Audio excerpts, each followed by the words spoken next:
Welcome back to Mysteries Crime Stories, the channel where we dive into the darkest crimes and the strangest cases the world has ever seen.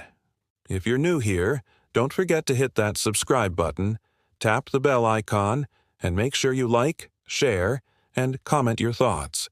Your theories and opinions keep this community alive, and I want to hear from you. Now, usually we cover cold cases, unsolved murders, and chilling mysteries. But every once in a while, a case comes along that is so unusual, so bizarre, it leaves people speechless. Tonight's story is one of those cases. It involves a man in California who earned himself a nickname you won't forget anytime soon: the Butt-Sniffing Bandit. Yes, you heard that correctly. This is the story of Khalees Karen Crowder, a repeat offender whose disturbing behavior has landed him behind bars, again and again. As strange as it sounds, his case reveals bigger issues about public safety, parole systems, and the thin line between the disturbing and the dangerous. The man behind this bizarre nickname is Khalees Karen Crowder, a 38-year-old registered sex offender living in California. Over the years, he developed a disturbing pattern that has repeatedly put him in the spotlight. He isn't a murderer, not a violent robber. Instead, he became infamous for something unsettling: crouching behind unsuspecting women in public places and sniffing their buttocks. It sounds like a bad comedy sketch, but for the women he targeted and the communities where these incidents took place, it was anything but funny. It was invasive, disturbing, and criminal. That's how he earned his bizarre tabloid-ready title, the Butt-Sniffing Bandit. To understand the uproar around his most recent arrests, we need to look at his criminal past. This is not a one-time event. Crowder has a long record stretching back to 2021, and possibly earlier. His documented history includes lewd conduct in public, peeping incidents, indecent exposure, burglary, and even robbery. By the time his unusual fetish behavior became public knowledge, law enforcement already knew his name. In 2023, he gained viral attention when a TikTok video showed him at a Barnes & Noble in Burbank, crouching suspiciously behind women, apparently sniffing them. The footage spread quickly, shocking viewers and cementing his reputation as the Butt-Sniffing Bandit.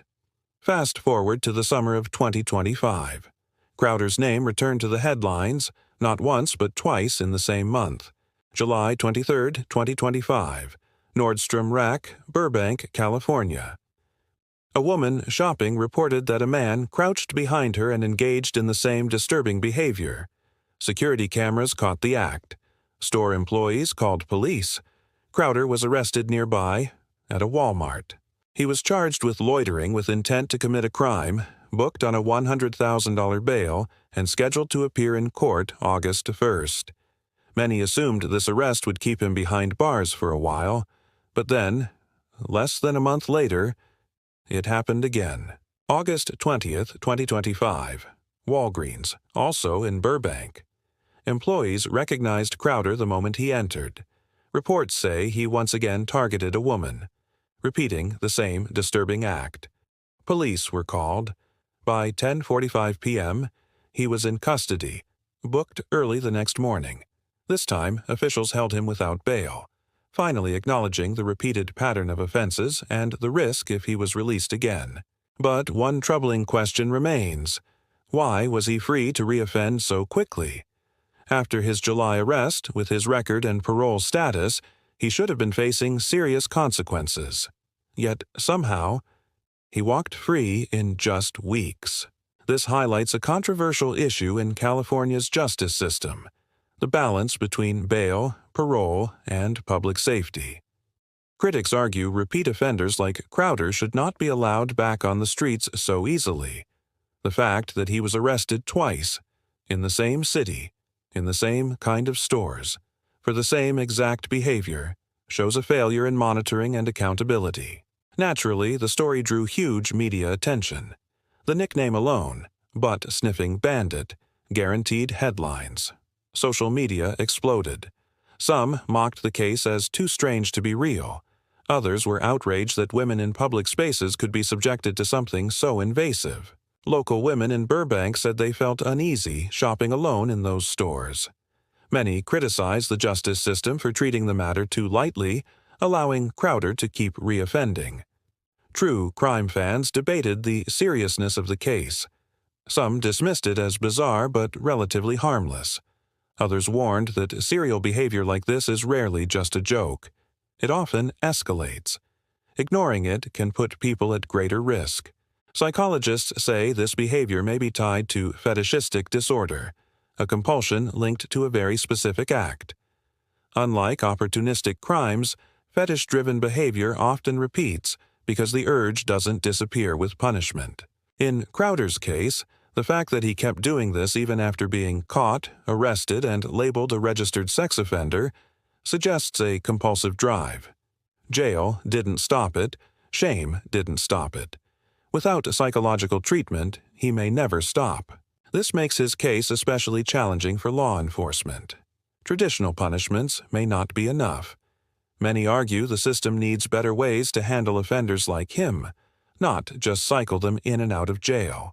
As bizarre as it sounds, this story highlights bigger issues, the limits of parole and bail, public safety in everyday spaces we assume are safe, the role of social media in exposing crimes, and the way unusual offenses are often treated as jokes instead of serious violations.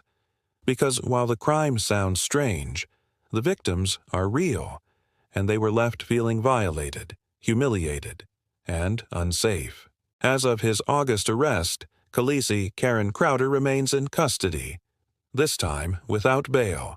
He faces multiple charges and parole violations. Authorities are reviewing his history to determine whether harsher consequences will finally follow. One thing is certain. His bizarre behavior has already earned him an infamous place in true crime headlines. And this case, strange as it may be, reminds us of something important. Not all dangers come in the form of headline-grabbing killers. Sometimes they come in unsettling, invasive behaviors that slip through cracks in the system. What do you think? Should repeat offenders like Crowder face harsher restrictions? Is this just bizarre behavior, or the sign of something more dangerous? Leave your thoughts in the comments below. And if you found this case eye-opening, don't forget to like, share, and subscribe to Mysteries Crime Stories, because every day we uncover the crimes the world can't stop talking about, from the chilling to the downright bizarre. Until next time, stay safe, stay aware, and stay curious.